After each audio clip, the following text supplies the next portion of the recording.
అనే విలేజ్లో 2 months back ఒకరు చనిపోతే, సూసైడ్ చేసుకొని చనిపోతే వాళ్ళ నాన్నని డైలీ కూడా సిఐ పెనుగొండ అదేవిధంగా ఎస్ఐ పెనుగొండ వాళ్ళు అంటే 306 కేసు కట్టినా కూడా ఇంతవరకు అరెస్ట్ అనేది చేయకుండా దీన్ని మంత్రి సవితమ్మ ప్రోద్బలంతో టీడీపీ వాళ్ళని రక్షించుకోవాలని, ఎవరైతే ఈ తప్పు చేశారో దాన్ని కవర్ చేయాలి అనే ఒక దృఢమైన ఒక సంకల్పం తీసుకున్నారు. అంటే ఎక్కడ టీడీపీ వాళ్ళు తప్పు చేసినా కూడా వాళ్ళని హైడ్ చేసుకోవాలని, వాళ్ళని కాపాడుకోవాలని సవితమ్మ గారు ఈరోజు సిఐ గారి పైన, ఎస్ఐ గారి పైన, డిఎస్పీ గారి పైన ప్రెషర్ పెడుతూ వీళ్ళందరినీ కూడా రప్పించుకుంటూ, అంటే డైలీ కూడా వీళ్ళని పిలిపించేది, మీరు కేసు కాంప్రమైజ్ కాండి, సంతకం పెట్టండి అని చెప్పడము నిజంగా సిఐ గారికి అదేవిధంగా ఎస్ఐ గారికి ఏం మాత్రము కూడా ఇది కరెక్ట్ కాదని ఈరోజు మేమందరూ వైఎస్ఆర్సీపీ పార్టీ వాళ్ళందరూ కూడా ఖచ్చితంగా మండిపడుతున్నాం ఈ విషయంలో. ఎందుకంటే జ్యుడిషియరీని కూడా, పోలీస్ వ్యవస్థలో మీ పని మీరు సక్రమంగా చేయకోకుండా ఈరోజు జ్యుడిషియరీని కూడా మీ చేతిలో తీసుకొని ఏం సాబిత్ చేయాలనుకుంటున్నారు పెనుగొండలో ఉన్న పోలీస్ వ్యవస్థని అని ఈరోజు నేను అడుగుతున్నాను. ఇసుక అయితే విచ్చలవిడిగా తోలుతూ ఉన్నారు రద్దం అండ్ పరిగి మండలం నుంచి.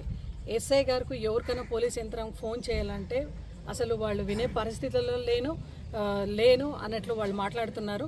నిజంగా ఇది ఒకసారి కాదు, 2 సార్లు కాదు, పెనుగొండలో అయితే రిపబ్లిక్ ఆఫ్ పెనుగొండ అన్నట్లు వాళ్ళు మాట్లాడుకుంటున్నారు టీడీపీ వాళ్ళందరూ కూడా. ఈరోజు నిరపరాధి వాళ్ళు ఎవరైతే ఉన్నారో వాళ్ళని పిలిపించి బెదిరించి సైన్ పెట్టమని చెప్పడం ఎంత మాత్రం సమంజసము. ఎస్పీ గారు అదేవిధంగా డీజీపీ గారు కూడా ఖచ్చితంగా రిప్రజెంటేషన్ ఇస్తాం దీనిపైన. అల్టిమేట్లీ పోలీస్ వాళ్ళందరూ కూడా, అధికారం ఎవరికి కూడా శాశ్వతం కాదు. ఈరోజు మీరు సవితమ్మ మాట తీసుకొని ఎక్కడెక్కడ ల్యాండ్ సెటిల్మెంట్స్ ఉన్నా కూడా పోలీస్ వాళ్ళు డైరెక్ట్గా సిఐ, ఎస్ఐ మీరందరూ కూడా ఈ సెటిల్మెంట్స్లో చేయడం వల్ల 2 ఆత్మహత్యలు అప్పుడే జరిగింది పెనుగొండలో. ఇదంతా కూడా అందరికీ కూడా తెలిసిన మాట. ఇంకా సవితమ్మ గారి మాట మీరు విని ఏదైనా పని చేసిన పరిస్థితి మాకు ఎక్కడైనా పెనుగొండలో ఇంకొకసారి కనబడితే నిజంగా పోలీసు వాళ్ళందరి పైన మేము ఇంకా ఎక్కువగా మీరు చేసినదంతా కూడా మేము హైలైట్ చేస్తూ అదేవిధంగా ఈ రిప్రజెంటేషన్ ఇంకా పెద్ద స్థాయికి కూడా తీసుకొని పోయి పెనుగొండలో కరెక్ట్గా ఎక్కడెక్కడ ల్యాండ్ కబ్జాలు జరుగుతూ ఉంటాయో అక్కడంతా కూడా పోలీస్ వ్యవస్థ అక్కడికి పోయి వాళ్ళందరూ కూడా వత్తాసు పలికేది చేస్తున్నారు. ల్యాండ్ సెటిల్మెంట్స్లో కూడా పోలీస్ వాళ్ళందరూ కూడా ఇన్వాల్వ్ కావడము, ఎక్కడైనా సూసైడ్ జరిగినా కూడా ఎవరు నేరస్తులను పట్టుకోకుండా ఇన్నోసెంట్ పీపుల్ వాళ్ళందరినీ కూడా మీరు లొంగిపోండి, లేదంటే రాబోయే రోజులు మీకు మంచిగా ఉండవు అని చెప్పడం, బెదిరించడం పోలీస్ వ్యవస్థకు ఇది మంచిది కాదు. అధికారం అనేది శాశ్వతం కాదు. మళ్ళీ ఎప్పుడు ఎలక్షన్ పెట్టినా కూడా, జనరల్ ఎలక్షన్స్ జమిలీ ఏదొచ్చినా కూడా వైఎస్ఆర్సీపీ ప్రభుత్వం definitely we will bounce back into power with higher majority. దయచేసి పోలీస్ వాళ్ళందరికీ కూడా ఈరోజు మీకు చెప్పడం ఒకటే, ఏదన్నా కూడా ఏ కేసు వచ్చినా కూడా మీరు ఫేర్గా జస్టిస్ చేయండి, దానికి ఎప్పుడు కూడా మేము తోడ్పడతామని చెప్తూ ఇమీడియట్గా ఎస్పీ గారు దీనిపైన యాక్షన్ తీసుకునాలా. అదేవిధంగా ఒక మహిళ మునిమడుగు విలేజ్లో కూడా ఒక మహిళ జుట్టు కత్తిరించి కూడా అవమానపరిచే విధంగా మునిమడుగు గ్రామంలో కూడా జరిగింది. అంటే ఎఫ్ఐఆర్ కట్నానని కూడా పోలీస్ యంత్రాంగం చెప్తున్నా కూడా ఒక మహిళకు ఇంతగా అవమానం జరిగే విషయం ఏదైనా ఉండొచ్చు, బట్ మహిళకు ఇంత అవమానం జరిగే ఒక విషయం అయింది కాబట్టి immediately police has to restore it's action. ఎందుకంటే మహిళ భద్రత కొరకు, రక్షణ కొరకు, మహిళ మాన ప్రాణ ధన రక్షణ కొరకు ఈ ఒక కూటమి ప్రభుత్వం నిజంగానే ఫెయిల్యూర్ అయింది. ఇంకా సుమందేపల్లిలో అయితే జగన్మోహన్ రెడ్డి గారి ఫ్లెక్సీ చాలా పెద్దగా ఉంది. ఎవరికి కూడా ఎక్కడ ఇంటర్వెన్షన్ లేకుండా, ఎక్కడ ఇంటర్ప్రిటేషన్ లేకుండా కూడా ఒక్క ప్లేస్లో బాగానే కట్టినారు.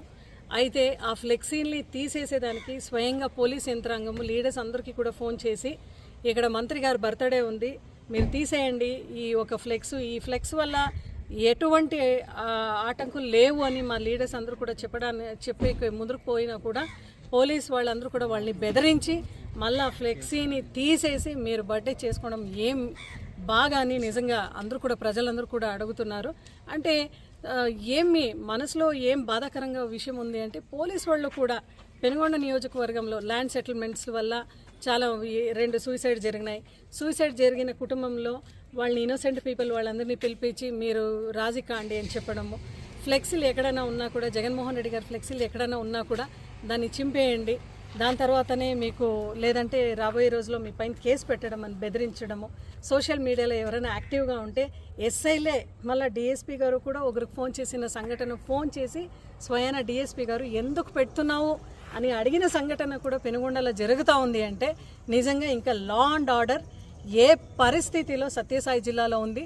అది సవితమ్మ తన స్వార్థ కోసమే, అంటే ఆమె క్రషర్ ఉంది, ఆమె దగ్గరనే అందరూ కూడా మెటల్ని కొనుక్కొనాలా, ఆ దాంట్లో కూడా పోలీసు యంత్రాంగంని ఆమె బాగా యూజ్ చేసుకుంటూ బెదిరించే కార్యక్రమం చేస్తూ ఉంది. అంటే తన స్వంత ప్రయోజనం కోసం సవితమ్మ మొత్తం పెనుగొండలో ఉండే పోలీస్ యంత్రాంగంని యూజ్ చేసుకోవడం ఈరోజు వైఎస్ఆర్సీపీ పార్టీ ఖండిస్తూ ఇంకా రాబోయే రోజుల్లో అయితే ఇదే విధంగా ఇంకెక్కడన్నా సవితమ్మ ఇటువంటి